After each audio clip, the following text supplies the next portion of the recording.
Now this is an interesting vehicle here. I mean, this is a very rough car. The paint is absolutely terrible everywhere. The windshield isn't broken, but the dash below it is not good. There's complete and total clear coat loss.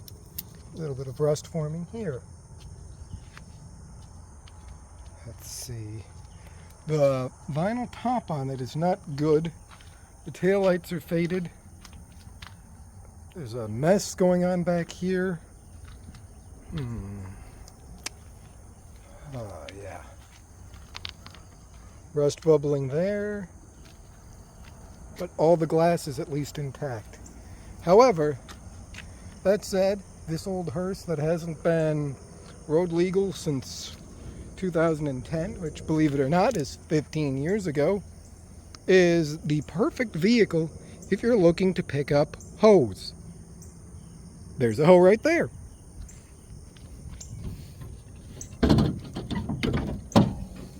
Under the hood here, you'll see a very familiar V8 engine. It's not a bad motor compared to the other one I have with the North Star. It is a vastly superior option. You'll have to bear with me. My production crew of me is on strike from me because I don't pay. There, had to apply some serious use of hoe. Anyway, sorry for the interruption. Back to it. This vehicle, which still has coolant, horrible looking in the tank, all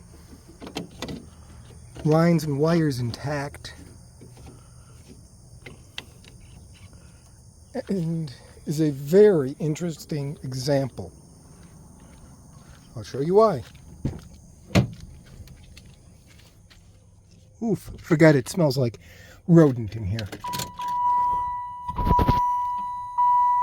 28,549 miles. Look at that pedal wear. Yep, this is a 28,000 mile vehicle that is this ridiculously rough. Now, the number one question and number two question I get asked is, who are you and why are you in my house? The number third question is, why would you buy a vehicle like that? Well, this one is a consignment vehicle. It will be up for sale in the not too distant future. But in the meantime, it gives me a chance to show off some of the more interesting features.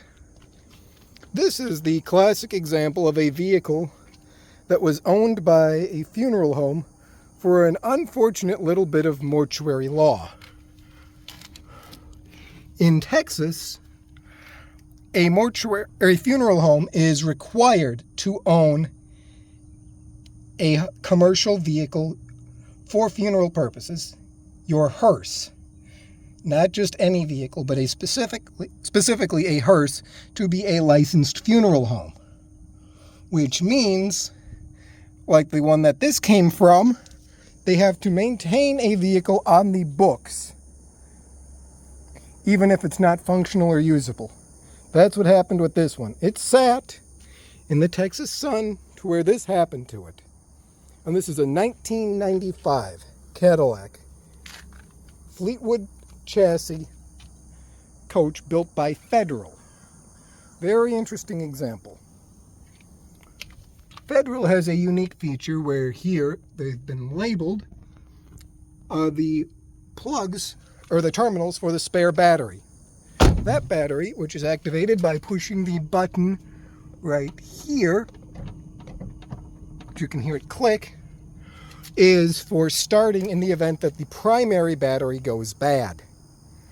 The primary battery can often be depleted on these if they're sitting too long at a graveside or just parked with the lights on and flashing for a service.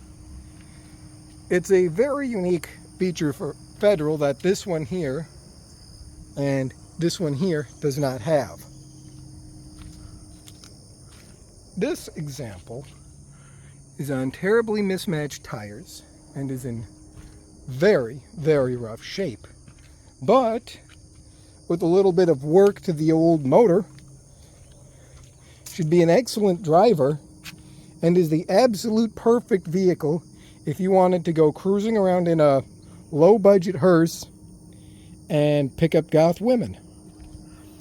If that's what you're into, have I got the vehicle for sale for you right here. Buy the car from me for $2,000, stick $3,000 to $4,000 into it, have a vehicle worth $3,500, but you'll also have something you can't put a price on: the affection and attraction of women. I mean, that's just math. It's bad math for me, but it's great math for you. Oh, I wonder where this goes. Oh, that went to there. Broken vacuum line. That's fine. Let's try a little experiment, too, while we've got it. A little bit of this. Let's see if she'll pop over. The whole fuel system is going to have to be cleaned. But let's see if she'll even fire. Ooh, God, I hate that mouse smell.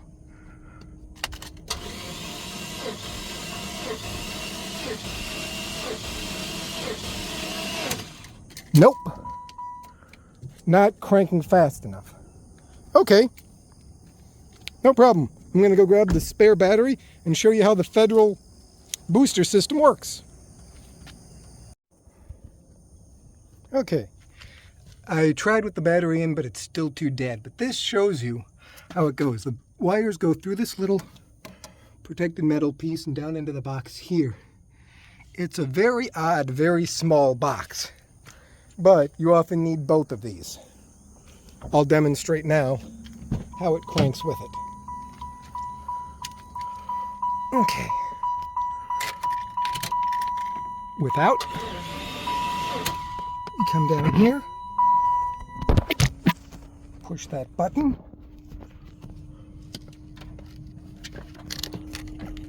and crank. Again, circle. You can hear the pickup, but still not enough to get her to pop over. Oh well. Gonna have to charge the battery, do something else, and see if we can get her to go a little bit later.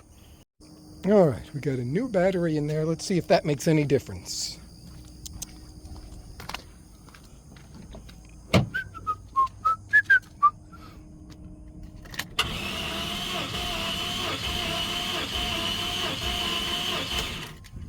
Still not enough to crank over. Interesting. Oh, I wonder if I bet it's hanging up at the throttle plate. Let me try something else. Okay, this time we've sprayed a little directly past the throttle plates. And that's something you gotta watch out for over there. But let's see now if we'll have any better luck.